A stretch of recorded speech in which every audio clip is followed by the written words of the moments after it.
அடுத்தடுத்து கைதாகும் திமுக எம்எல்ஏக்கள்.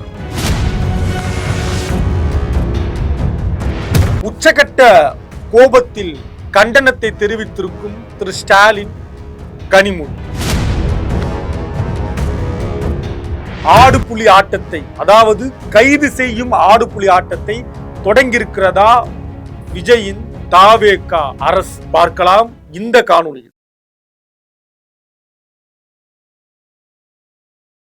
தமிழ்நாட்டுல எல்லாமே சேஞ்ச் ஆயிடுச்சு. உங்க நகையையும் சேஞ்ச் பண்ணுங்க. உங்க பழைய நகைக்கு கிராமுக்கு 150 ரூபாய் கூடுதலா வாங்கி புது நகை எடுத்துக்கோங்க. அதே கம்மி சேதாரம் தான் உங்க லலிதால மட்டும்தான். ஆச்சி மசாலா, எந்த சமையலும் ருசி தேடும் ரகசியம் 20 ரூபாய். திமுகவுடைய சட்டமன்ற உறுப்பினர் விளாத்திக்குளம் எம்எல்ஏ மார்கண்டேயன் கைது செய்யப்பட்டிருக்கிறார். எதன் அடிப்படையில் கைது செய்யப்பட்டிருக்கிறார்னா, முதலமைச்சரை பற்றி மிகவும் தரை குறைவாக மேடையில பேசியிருக்கிறார். நேற்றைய முன்தினம் நடந்த நிகழ்ச்சி ஒன்றுல இன்றைய தமிழ்நாட்டு முதலமைச்சர் திரு ஜோசப் விஜய் அவர்களை ஒருமையில கண்ணா பின்னான்னு மிரட்டி பேசியிருக்கிறார். குறிப்பா முதுகெலும்பை உடைச்சிடுவோன்னு அவர் பேசியிருக்கிறார். வன்னியரசு அவர்கள் அதற்கு பதில் கொடுத்திருக்கிறார். முதுகெலும்பு எல்லோருக்கும் இருக்கு, அதை மறந்துடாதீங்கன்னு அவர் பதில் கொடுத்திருக்கிறார். அவருடைய பேச்சுக்காக அவர் கைது செய்யப்பட்டிருக்கிறார். அதுல குறிப்பாக கீதா ஜீவன் அவர்கள், எங்களுக்கு வந்தா தக்காளி சட்னி, உங்களுக்கு வந்தா ரத்தமா அப்படின்னு அவங்க ஒரு பக்கம் பேசியிருக்காங்க. இன்னும் 4 மாதம் தான் இந்த ஆட்சி, இதை மறந்துடாதீங்க, காவல்துறை இதை மறக்க கூடாதுன்னு மீண்டும் மீண்டும் அனிதா ராதாகிருஷ்ணன் அவர்கள் இன்றைய ஆட்சிக்கு நாள் குறிக்கிறார். 4 மாதம் தான் இந்த ஆட்சி என்று அவர் பேசியிருக்கிறார். கனிமொழி அவர்கள் கண்டனம் தெரிவித்திருக்கிறார்கள் இந்த கைதுக்கு. முன்னாள் முதலமைச்சர் திரு ஸ்டாலின் அவர்கள் கண்டனம் தெரிவித்திருக்கிறார்கள். அந்த அளவிற்கு இந்த கைது இன்றைக்கு பெரிய பூதாகரமான பிரச்சனையாக மாறி இருக்கிறது. காரணம், தொடர்ந்து திமுகவை சார்ந்த சட்டமன்ற உறுப்பினர்கள் இன்றைக்கு இருக்கக்கூடிய ஆட்சியாளர் மீது வன்மத்தை கக்குகிறார்கள். இந்த ஆட்சியாளர்களுக்கு நாள் குறிக்கிறார்கள். திமுகவுடைய தோல்வியிலிருந்து, இந்த அதிர்ச்சியிலிருந்து திமுக இன்னும் மீளவே இல்லை அப்படின்றத நம்மால கவனிக்க முடிகிறது.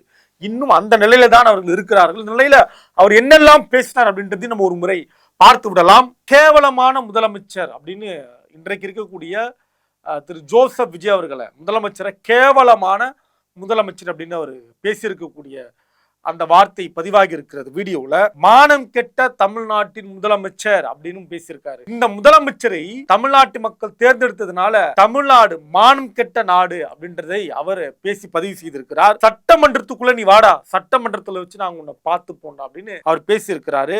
சட்டமன்றத்துடைய பூட்டை பூட்டினால், சட்டமன்றத்துல எங்களை எல்லாம் உள்ள வச்சு நீ பூட்டினா உன்னோட எலும்பை நாங்க உடைப்போண்டா அப்படின்னு ஒரு சட்டமன்ற உறுப்பினர் பேசியிருக்காரு. கரூர்ல நீ ஓடுனவன் தானே, கரூர்ல 41 பேர் மரணம் நடக்கிறப்ப நீ கேரவான்ல யாரோட தப்பிச்சு ஓடுன?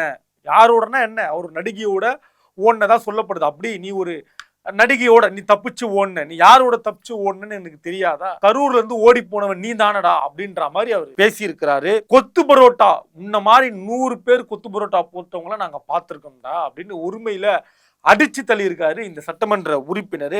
வெட்கமே இல்லாம பேசுறியே நீ அப்படின்றதையும் அவரு பேசியிருக்காரு. விவசாயிங்க விஷயத்துல வெட்கமே இல்லாம நீ பேசியிருக்கடா அப்படின்னு முதலமைச்சரை ஒருமையில பேசியிருக்காரு. மானம் கெட்டவன் தாண்டா அவங்க கூட இருக்காங்க. முக்கியமா தற்போது இருக்கக்கூடிய தாவேகா அமைச்சர்கள் மானம் கெட்ட அமைச்சர்கள், வெக்கமானம் சூடு சுரணை இல்லாத அமைச்சர்கள் அப்படின்ற துணியில மானம் கெட்டவன் தாண்டா அவனோட இருக்காங்க அப்படின்னு அவரு பேசியிருக்காரு. இது கடுமையாக பேசுனதோடு இல்லாம உங்க கூட இருக்கவங்க எல்லாம் மானம் கட்டவங்க அப்படின்னு பேசி தள்ளியிருக்காரு. RS பாரதி இருக்கார் இல்லையா திமுகல, RS பாரதியோட மயிருக்கு நீ சமுண்டா அப்படின்னும் அவர் பேசியிருக்காரு. எரிச்சலை உருவாக்கி இருக்க இந்த பேச்செல்லாம், உன்னை நாங்க விடவே மாட்டோம், அடித்து விரட்டுவோம், உன்னை விடவே மாட்டோம்டா, உன்னை நாங்க அடித்து விரட்டுவோம், திமுக காரனை தொட்டா உன்னை அடித்து விரட்டுவோம்டா அப்படின்னும், RS பாரதியோட மயிருக்கு நீ சமம்டா அப்படின்னு கண்ணா பின்னான்னு மேடையில பேசி வச்சிருக்காரு திமுகவுடைய சட்டமன்ற உறுப்பினர், விளாத்திக்குளம் உறுப்பினர் மார்கண்டேயன். இந்த பேச்சுக்காகத்தான் அவர் கைது செய்யப்பட்டிருக்கிறார். இப்படி ஒரு சட்டமன்ற உறுப்பினர் மேடையில பேசலாமா? இப்படி யாருமே பேச மாட்டாங்களான்னு? அப்படி கிடையாது. இதற்கு முன்னால் திரு ஆதவ அர்ஜுனா அவர்கள் முதலமைச்சரை முட்டாள் முதலமைச்சர், அதான் முட்டாள் ஸ்டாலின், முட்டாள் முதலமைச்சர்னு பேசிய ஆதவ அர்ஜுனா தான் இன்றைக்கு அமைச்சராக இருக்கிறார். இப்படி மற்றவர்கள் பேசலாம், அதுவே தவறு, அதை ஆதரிக்க முடியாது. ஆனால் மற்றவர்கள் பேசுறதை கடந்து போகலாம். ஆனால் ஒரு சட்டமன்ற உறுப்பினர் மேடையில இப்படி பேசியது மிகப்பெரிய தவறு அவர் அப்படி பேசியிருக்க கூடாது, இது ஒரு நாகரிகமற்ற செயல் அப்படின்னு சமூக வலைத்தளங்கள்ல தொடர்ந்து அவருக்கு எதிராக எழுத தொடங்கி இருக்கிறார்கள். மக்களும் பலர் அதை விரும்பல. மறுபுறம் திமுக தரப்புல இருந்து நீங்க யோகியமானவர்களா, நீங்க என்னெல்லாம் பேசுறீங்க, நீங்க ஆட்களை வச்செல்லாம் பேசுறீங்க. இந்த தாவேகா தரப்பு சினிமால இருந்து சில ஜூனியர் நடிகர்களாம் கொண்டு வந்து வச்சு ஸ்டாலினை திட்டுற அளவுக்கு, ஸ்டாலினாவது டேஷ் அப்படின்னு பேசுற அளவுக்கெல்லாம் வீடியோ வர்றதை நம்ம பார்க்குறோம் இல்லையா. நீங்களும் உங்க வேலையை காட்டுறீங்க அப்படின்னு திமுக தரப்பும் தாவேகா தரப்பும் தொடர்ந்து 2 தரப்பிலும் கண்ணா அப்படின்னான்னு அடிச்சுட்டு இருக்காங்க. இந்த நிலையில தான் இவர் கைது செய்யப்பட்டிருக்கக்கூடிய இந்த செய்தி. உள்ளபடியே சொல்லுங்க, இது நியாயமா அல்லது இது நியாயமற்ற செயலா? ஒரு சட்டமன்ற உறுப்பினர் இப்படி பேசலாமா? இதற்கு ஒரு முன்னாள் முதலமைச்சர் திரு ஸ்டாலின் கண்டனம் தெரிவித்திருக்கிறார், கனிமொழி அவர்களுடைய கண்டனம் தெரிவித்திருக்கிறார்கள், பலரும் கண்டனம் தெரிவித்திருக்கிறார்கள். இதெல்லாம் நியாயமா? மக்கள் நீங்க இதை இப்படி பாக்குறீங்க? பலரும் இதுக்கு எதிர்த்து கண்டனம் தெரிவிக்கிறார்கள், ஆதரவு கொடுத்து கண்டனம் தெரிவிக்கிறார்கள், ஆதரவு கொடுத்தும் கண்டனம் தெரிவிக்கிறார்கள். ஒரு வழியாக இந்த பிரச்சனை பேசு பொருளாக மாறி இருக்கிறது, பல எரிச்சலை கலைப்பு இருக்கிறது.